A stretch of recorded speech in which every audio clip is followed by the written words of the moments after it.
will be on the Malaysian aquaculture market and fish processing market, secondarily. And we will have a look at the opportunities that the market can offer for Danish companies. And this will all be under the theme that we talk about today, the state of Malaysia's aquaculture industry, current trends and future outlook. And for those of you who might not know me, my name is Lise Marie from Danish Export Association and the Fish Tech Network. And I'm here today with my colleague, Mia Lundqvist Bak, who is also part of the Fish Tech Network. And Mia is here to support me today on the webinar. We are a network of approximately 110 member companies supplying the international fisheries, aquaculture, and fish processing industry. And today, 26 participants have registered, so we still hope that some will still join in here before I leave the word to the speaker of today. And we will, it's the first time actually that we are organizing an initiative like this on the Southeast Asia region. And we are very eager to do this because we see that there is a trend, there is an inquiry for an interest in Danish solutions from the market and also from the Danish companies. We hear quite a lot of interest of looking at these markets. So we look very much forward to hear what Christian have to say. Today, to give us these insights on the Malaysian market, we have Christian Nørfeldt Lund with us, and he's counselor at the Danish Royal Embassy at Kuala Lumpur, and has joined the. You have to correct me, Christian, if I'm wrong, but joined the embassy back in autumn 2024.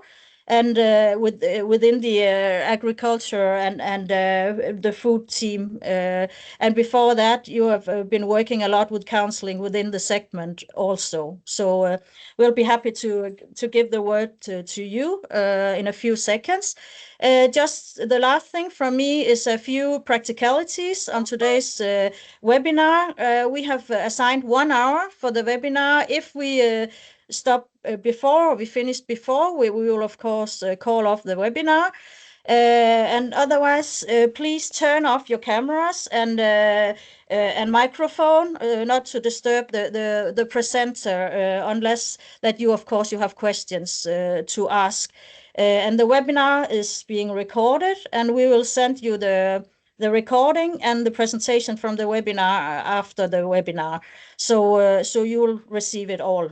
And if you have questions during the presentation of Christian, don't hesitate to put them in the chat during the presentation, and we'll try to look at them during the presentation, or we'll have a sum up at the end where we'll try to reply the questions that you may have, or you may also raise your hand if you have some questions.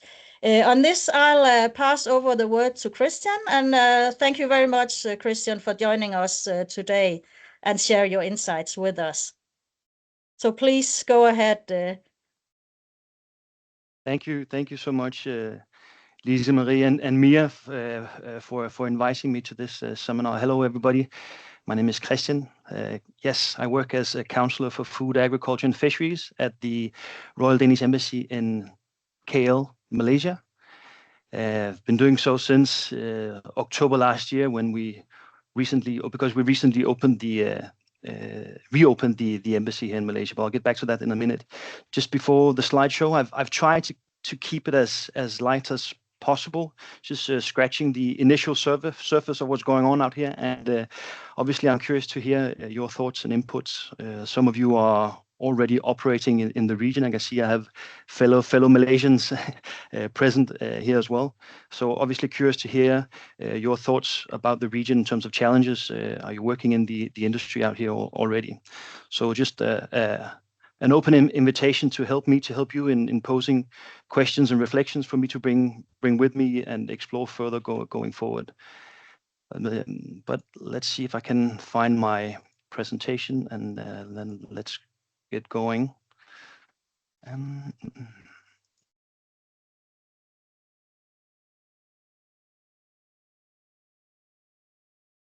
am I sharing the...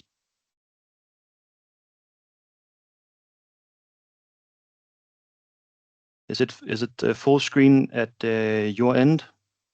It's perfect. Perfect. Then it's almost perfect at my side. I just want to make sure I only have one screen to look at here from my side.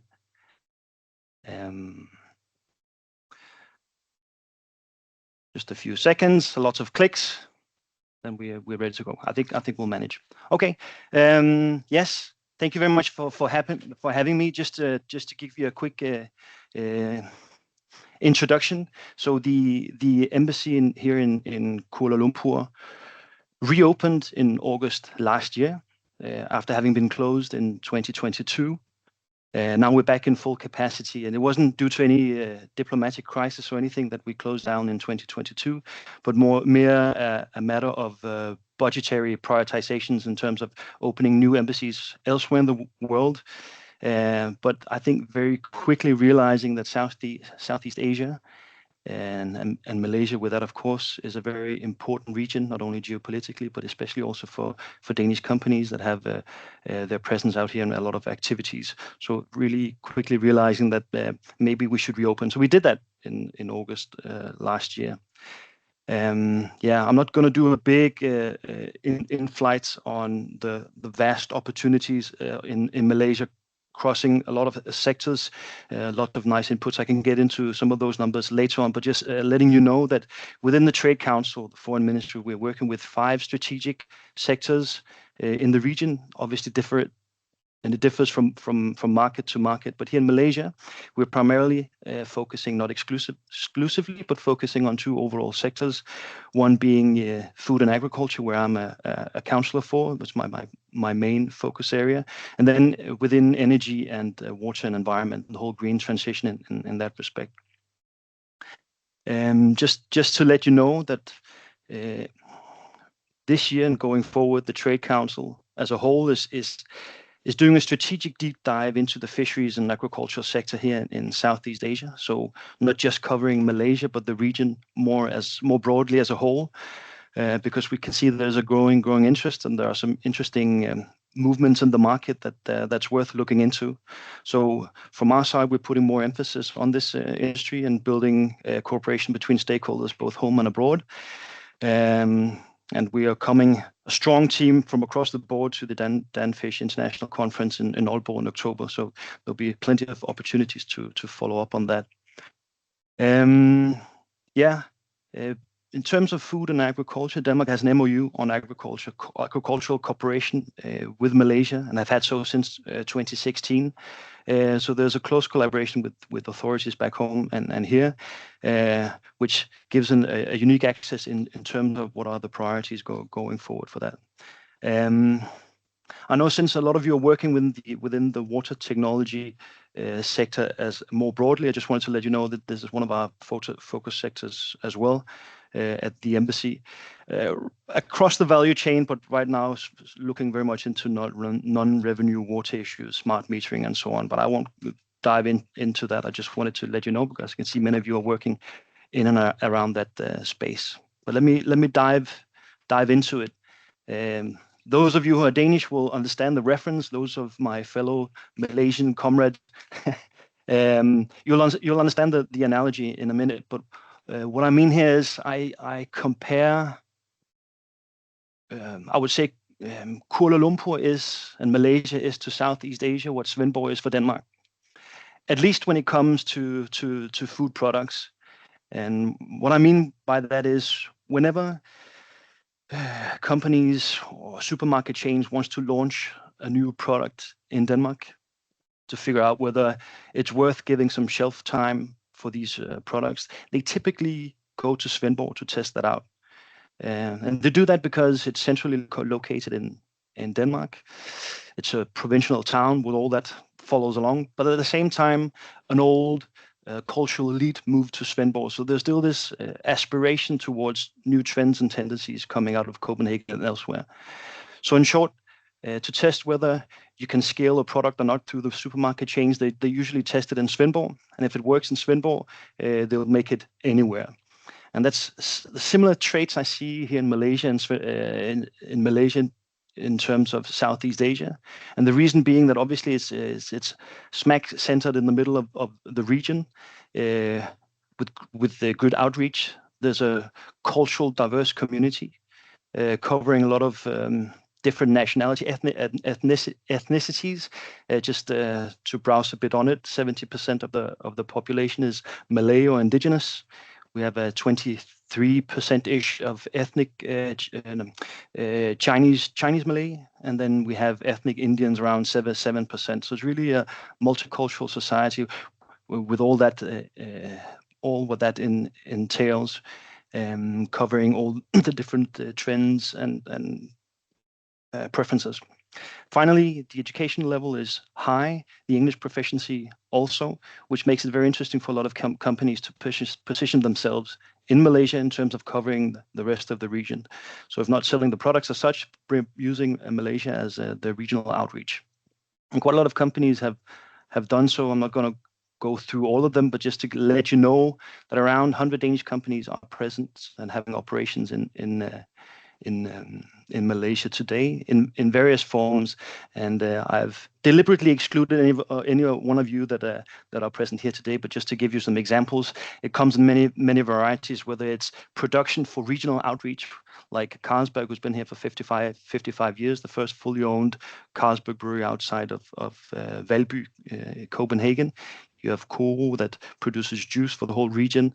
Novonesis has their regional research center, and based here, Palsgaard, that does ingredients and stabilizers and emulsifiers for the food industry production facilities here. And the same goes for European Protein that converts agricultural waste into animal feed and so on.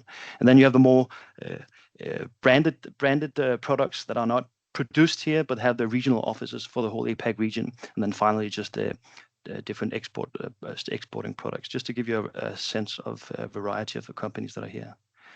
Very briefly, Malaysia, compared to some of the other countries in the region, not that big comparatively. 35 million people live in Malaysia approximately. There's a 5.1 GDP growth at least last year.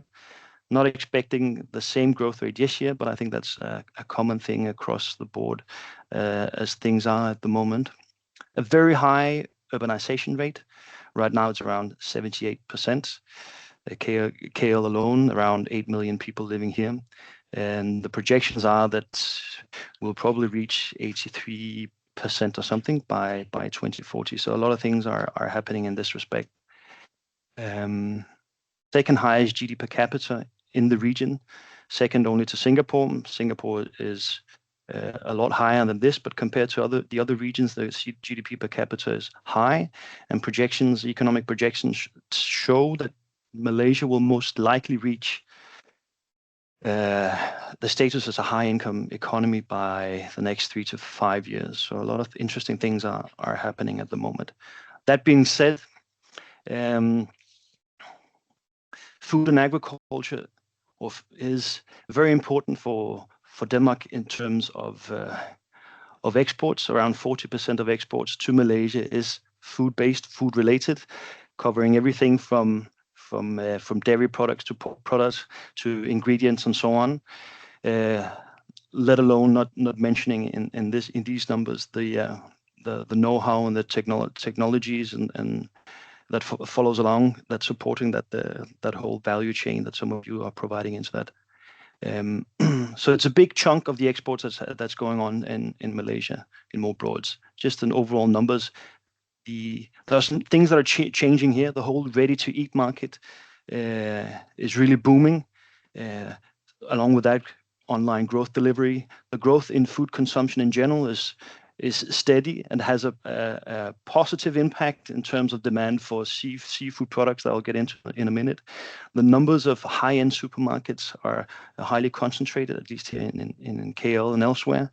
And the whole industry covers around 10% of the manufacturing sectors as well, and the projections are looking good.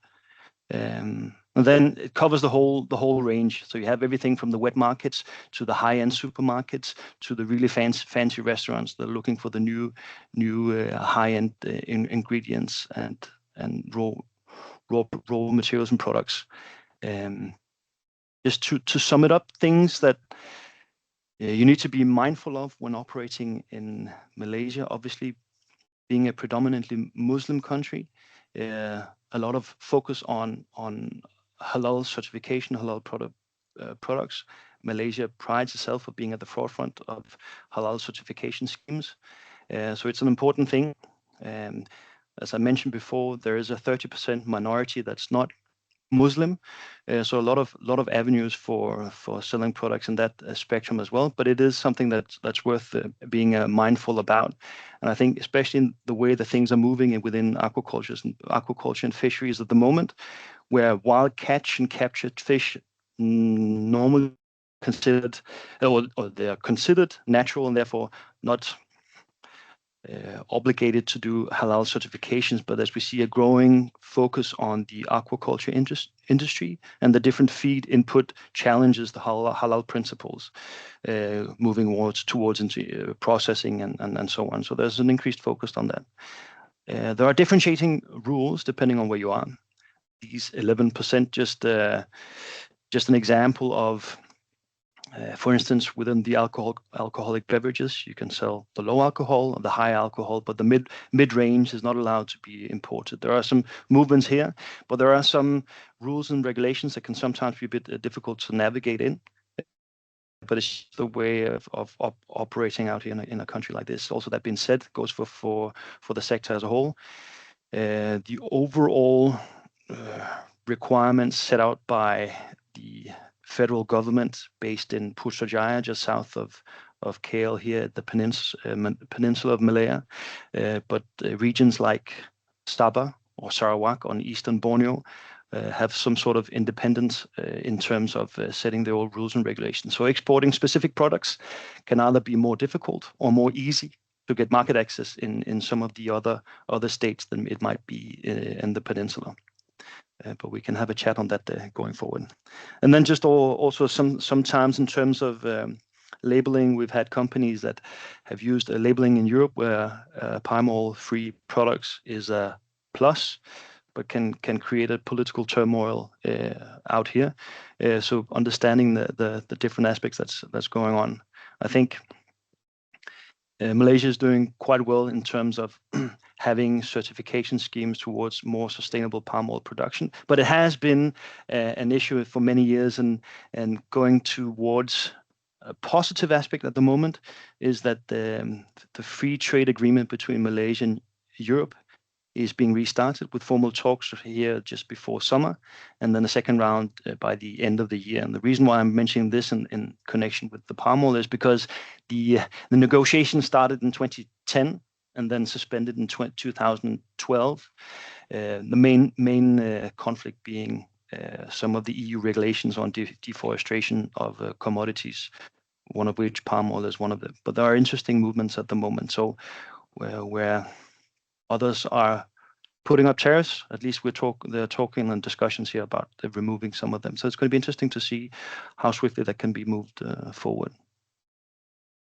Okay, so even though Malaysia comparatively volume-wise is a bit smaller than some of the other countries, it leads in the consumption per capita of seafood.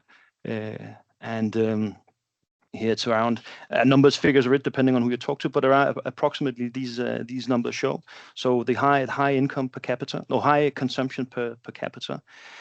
So one of the world's top seafood consumers.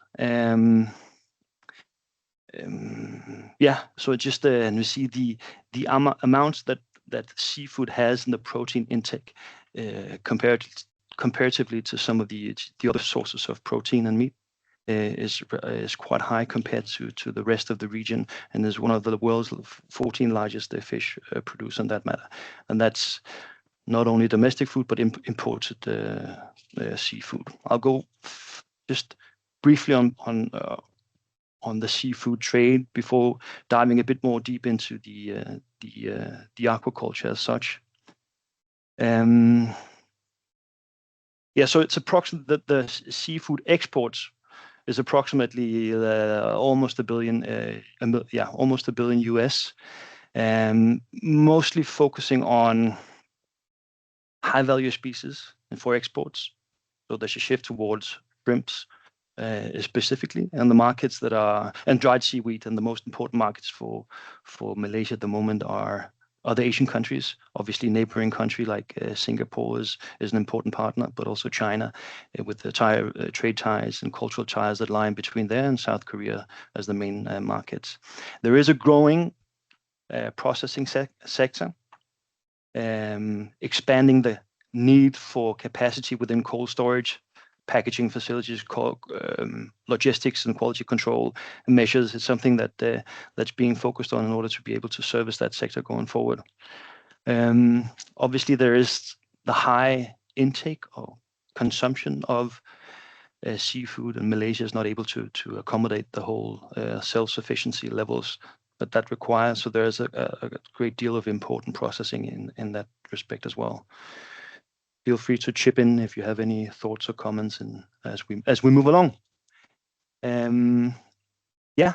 Okay. So just a very quick snapshot on the region in terms of aquaculture. Just overall, the market for seafood for Southeast Asia as such, estimated around $88 billion. Projected to grow to 153 by 2023. So things are really moving forward in terms of global aquaculture output. ASEAN region, Southeast Asia region, accounts for approximately 17% of that output.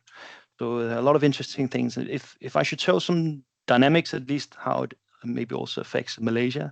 Obviously, the predominant markets being Vietnam and in Indonesia, dominating by sheer volume. And export value as such, also making it, because of the volume and the economies of scales in some of these markets, also affects a market like Malaysia needed to shift some of their aquaculture production to a higher yield, higher value products, which entails a transformation of some of the ways that they're doing today. So that's obviously a competition, but a positive push towards upscaling in the value chain. Thailand is an important market, at least for Malaysia, not because it's a source for broodstock, so quality broodstock, especially within shrimp farming, and for the hatcheries, a lot of sourcing from Thailand, so they're very good in that area. Singapore, not a big market per se, but they have their own aquaculture industry, and they have set very high standards on health and technology for that industry. But it has a positive spillover into Malaysia, and especially the southern parts of Malaysia, because I'll get into it a bit later. But the Malaysia and the southern parts of the peninsula is kind of a breadbasket to the Singaporean food supply.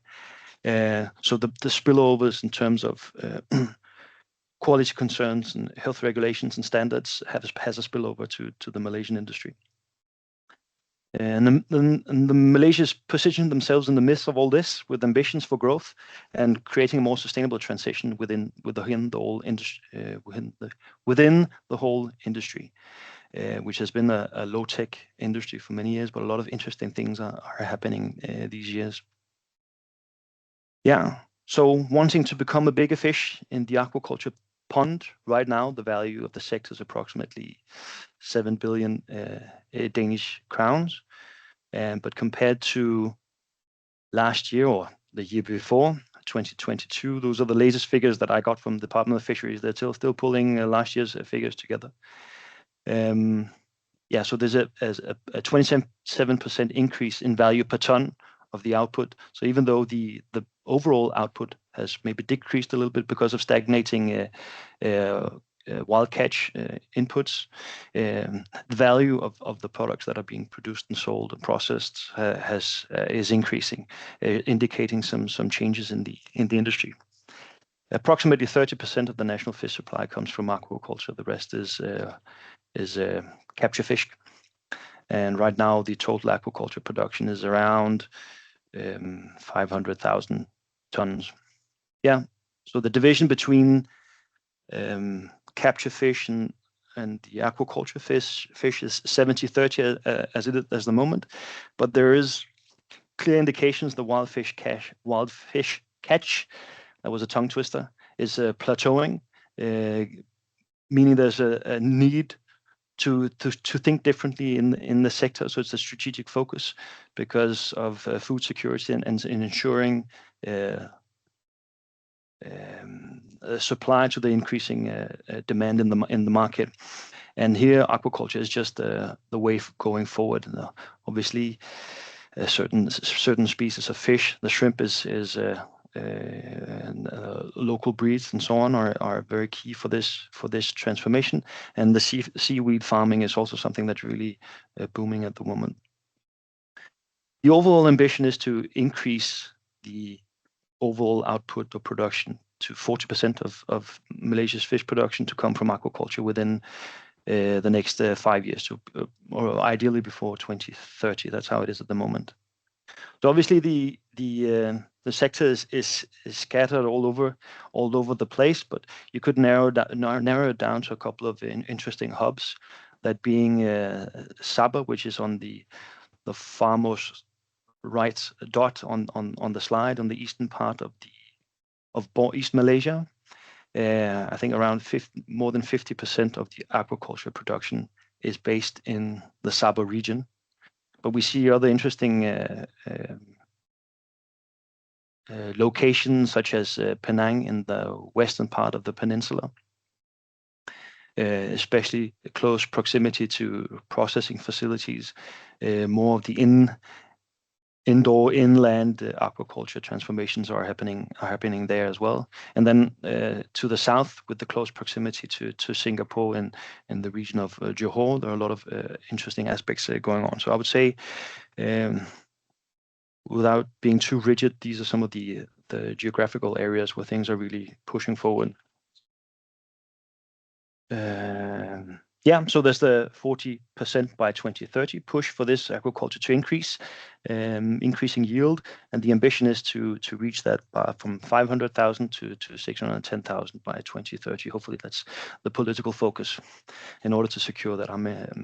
Okay, so these figures, I've just taken them from the Department of Fisheries just to give you an indication, and I don't know how good your Bahasa is, but otherwise I can help you a little bit. That the Air Tawar is freshwater, Air Payau is brackish water, and then finally the seaweed, the division of the aquaculture industry as it is at the moment. As I mentioned before, there's been a slight decline from 22 to 23 in total output volumes.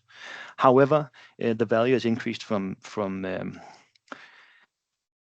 billion ringgit to 4.5 billion ringgit, which is 6.8 billion Danish crowns. So there's an increase of 12% in total value, and if you divide that into the value per ton, it's a 27% increase, and that shows some of the shifts that are happening at the moment towards more higher value species. Productivity gains in terms of applying new technology and so on, and the focus there is on the industry. So it's an interesting thing to see how things will progress going forward. Just a quick some of the main species that we're operating in. So obviously the tilapia, a lot of interesting aspects of those for freshwater. I'll show you a case with tilapia later on. With a joint venture with a Norwegian company that is focusing on developing that industry. And then it's towards udang, which is shrimp and prawns with a high value in the local species that's becoming the more and more focus on that. And that goes everything from brackish or marine pond culture system to closed systems. When it comes to seaweed, is more typically marine, long-lying, fairly simple systems that's operating from there. So some of the drivers, as we see it at the moment, obviously the rising demand and a need for specialization, giving the market drivers. But some of the things is there is a growth in the fish food demand, both domestically. As I mentioned before, the whole ready-to-eat processed food is rising, giving new preferences in demand from raw fish to processed fish, and the same goes for growth in export markets of high-value species to Singapore and China. The specialization for growth, among other, the white-legged shrimp, because they provide higher yield and the shorter life cycles, is one of the reasons why we see a shift towards that. There is a shift in system as well, from more traditional ponds to closed control systems. Biofloc, RAS systems are coming up. When you speak to federations within the industry, I mean, the next 5 years, there's going to see a tremendous transformation in the sector with it going towards this, towards these types of systems. One of them also being because there's an increasing need for traceability. That goes from the Malaysian side. The MyGap is good agricultural practices set out by the Ministry of Agriculture and Food Security, and you more or less need the MyGap certification scheme in order to be able to operate if you want to be part of the system. The whole focus on feed in the aquaculture industry has shown interest from halal certification boards and so on. So the need for traceability, understanding where things come from, is becoming more and more apparent. Some of the challenges that we see in the sector when out speaking to the different stakeholders and producers is there's right now a bit of a bottleneck for the high value species, especially for hatchery capacity, is still limited compared to the demand. So a lot of them are either reliant on inconsistent wildfire or mostly or primarily imported broodstock from, as I mentioned previously, especially Thailand. And then there's the cost. The feed cost accounts for around 70 to 70% of operating costs. So there's a big reliance on quality feed imports, and that's costly. So sometimes having to switch a big back and forth of this quality, high quality feed inputs to more fish meal, low value inputs that has an impact on productivity and profitability for the farmers. So bringing down costs for feed or alternative to animal feed is something that's a big focus on the market as well. Even though there is there are processing facilities, and the good ones, professional ones, I mentioned previously, surrounded on the peninsula and so on, there is still an increasing need for cold chain deliveries and processing facilities across the board in order to keep up with that demand that's going on at the moment. And then it goes a bit back to the traceability and the certification scheme. There's a big focus on environmental changes to the marine ecosystems, the increases of disease in aquaculture systems, changing in demographics, at least among farmers. There's an aging population among farmers, how to transform that. And one of the ways to transform that is to digitize the industry. We see that across the board. That also goes for other industries, such as the palm oil industry, seeing there's a lot of focus on how to improve and include new technology, AI processing, robotics into the industry, because there's some of things that can bring new talents and young people into the industry. That same goes for this sector as well.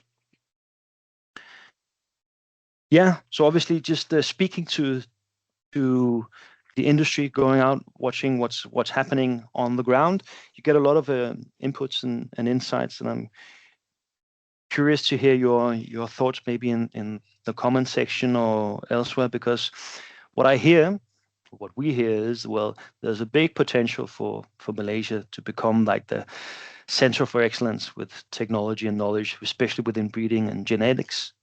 The industry is revolving, so the capacity expanding, and by the expansion of capacity, there's a need for the technology and inclusivity. There's a rising labor cost, and the aging industry puts a strain, so need to think alternatively in terms of manpower.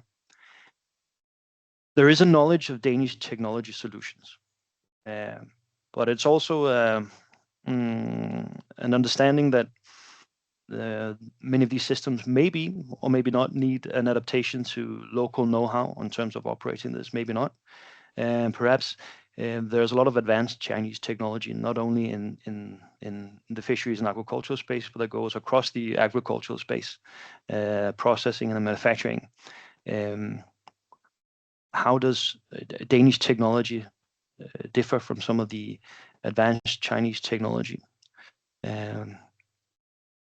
That's something that the questions that I hear. RISE is the system, are the systems of the future. Next 5 years will be very, very critical, important for the transformation that we're on. So it's a critical time if you want to be part of that new adaptation.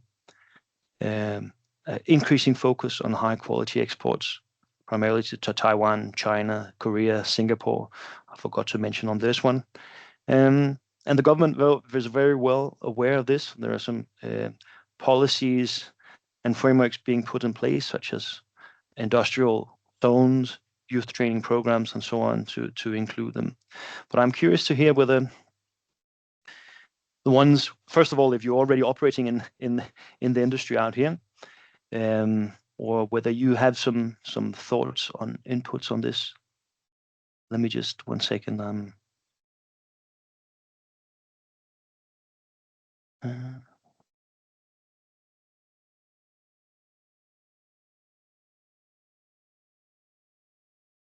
Can you hear me? Yeah, we can hear you, Christian. Okay.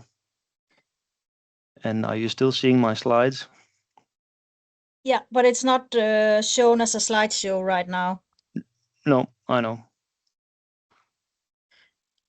But in the meantime, I can ask to the participants if any of you at this point have some questions or would like to share some of your first experiences or on the market.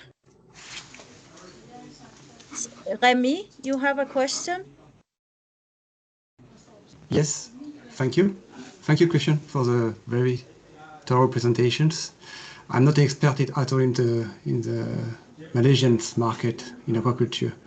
What we know, however, is for RIS system in Norway, they have a certification in place to verify that the water treatment system is working as appropriate. Do you know if the Malaysian government has such a certificate request for RIS system? A specific certification request? Yeah, such as the NVI from the Norwegian Veterinary Institute in Norway. I'm not aware of the specific requirements or certification requirements as such, but that's definitely an interesting input. Thank you. Maybe that's something that you could also look into, Christian, and then we could come back to you, Remy, afterwards, if that's okay. Yes, absolutely. Thank you, Lisa. Perfect. Is there anybody else who have some comments or would like to share some experiences on the market or in the region as a whole? No, it doesn't seem so for now, Christian. So if you have further to say, then please go ahead. Yeah, no, absolutely, no worries. Yeah, just diving a bit into the. As I mentioned previously, we have an MOU on agriculture cooperation with the Malaysian government. We've had so since 2016. You haven't shared your screen right now, Christian. If you have a slide, it's not... Interesting.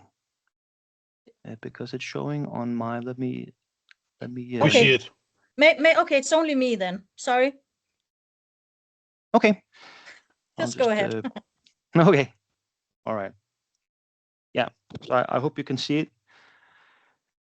Yeah, so there's an MOU on agricultural cooperation within both agriculture, food processing, and fisheries, and we've had that since 2016. It gives us unique insight into what's happening on policy levels in the country, and the MOU is anchored in the Department of in the Danish Veterinary and Food Administration in Denmark, and the Ministry of Agriculture and Food Security here in Malaysia. And we just had last month our yearly discussions on avenues for cooperation, and the focus on aquaculture development is high on the agenda with the strong representatives from the Department of Fisheries.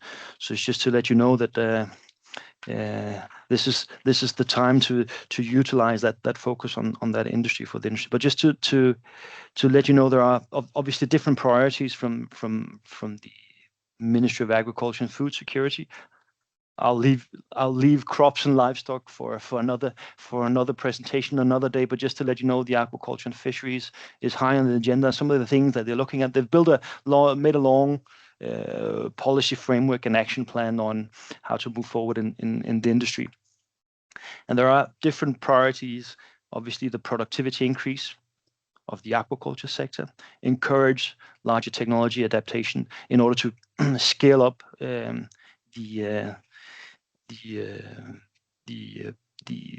industry and the infrastructure, and have some policies that follow along to support that infrastructure facilitation. And then a strong focus within breeding and genomic testing and so on within the industry, especially collaborations with the different research institutions such as the Malaysian Agricultural Research and Development Institute called MADI out here, and also World Fish Center, which has its global organization that has its headquarters in Penang. So a lot of things on detection of harmful algae in the aquaculture sector, or introducing new species on hatching methods and so on. Anyways, but just to follow a bit down on some of the things that might be interesting for you to know, is some of these agricultural industrial zones which have a big priority. So identifying land zones that is optimal for agricultural production, agricultural expansion. And with those identifications from a federal level, talking to state governments, and bringing infrastructure such as roads, electricity, biosecurity services, tax exemption for new foreign investments, so on, in order to facilitate some of those projects. And one of those is, unfortunately, I don't have a Danish example, but this one is Genomar from Norway that's done a joint venture with the Malaysian counterparts to build the Trapia project, which is located just outside Penang in the state of Perak, in terms of using advanced genomic tracing technology developed by the Norwegian Genomar in order to produce new tilapia production that is odorless, because that's some of the big issues, or maybe some of the things that what do you call that, limits some of the expansion, is the odorness of some of these aquacultural farms. So those are some of the things, and I think the Malaysian government is willing to go a long way in terms of securing the proper frameworks for projects and joint ventures like this. Well, just for anyone wishing to do investments, there's a minimum stake of 51% of local ownerships in projects like this, or joint ventures like this. And yeah, so just another interesting thing that's going on is, I don't know whether some of you have heard it, but there's been established the Johor Singapore Special Economic Zone, so expanding the economic cooperation between Singapore and Malaysia, or specifically the state of Johor, has been expanded, and it has so because Johor is more or less becoming the breadbasket for Singapore's growing food demand, and Singapore has a policy, or a goal they call 30 by 30, so 30% of Singapore's food supply, of food consumption, has to be supplied by themselves by 2030. And maybe they're realizing that might not be possible. So by including the Johor Special Economic Zone in some of this is one of the ways of approaching some of that. But it offers very interesting opportunities for these cross-country spillovers in food production, setting higher demands for processing facilities and the handling of food products because of the health and safety regulations that we see in Singapore and the compliance that comes along with it. Yeah, I think that's maybe just to sum up. I've borrowed the illustration from Food Nations, our fellow partners back home, just to showcase the value chain and where some of the things, just maybe use it as a summary of the presentation so far. The brood stock, obviously a key in terms of building a high quality, sustainable value chain going forward. Right now, it's primarily imported from Thailand, but there are interesting openings in this aspect. There's a high quality opportunity to develop high quality feed other than fish meal. Some of the products being imported from the US and elsewhere, and see how can we build up local production. I mentioned some of the Danish companies in the beginning, European Protein, that's converting agricultural waste into animal feed, among other aquaculture feed, through fermentation processes and biosolutions and so on. So a lot of opportunities in that respect to improve the value chain. Obviously, a lot of new technology implementations taking place and going to take place in the whole across the board. With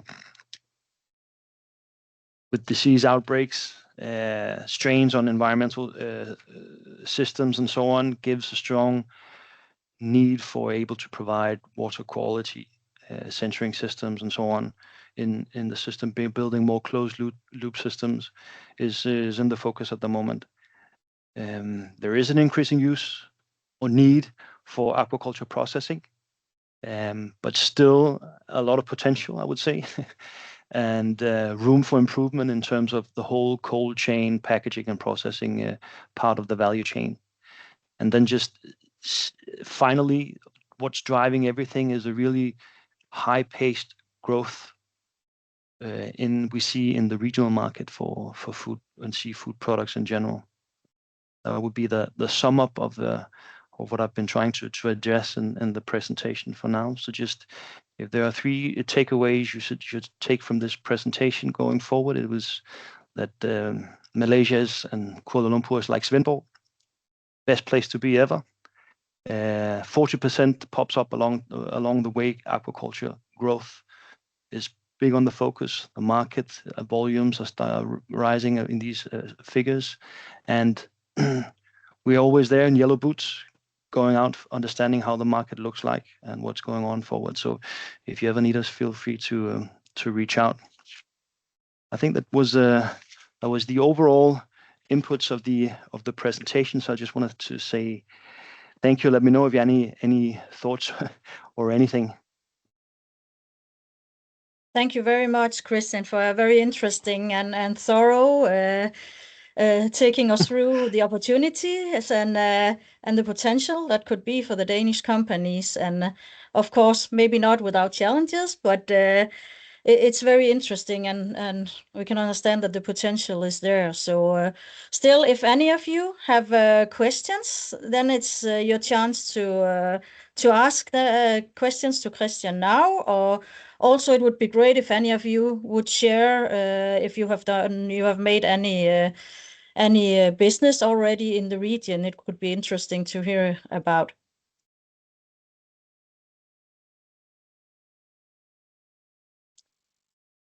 I guess there is no comments for now. Yes, there is one from Hans-Erik Bylling from Ala Aqua. Do you want to ask it yourself, Erik?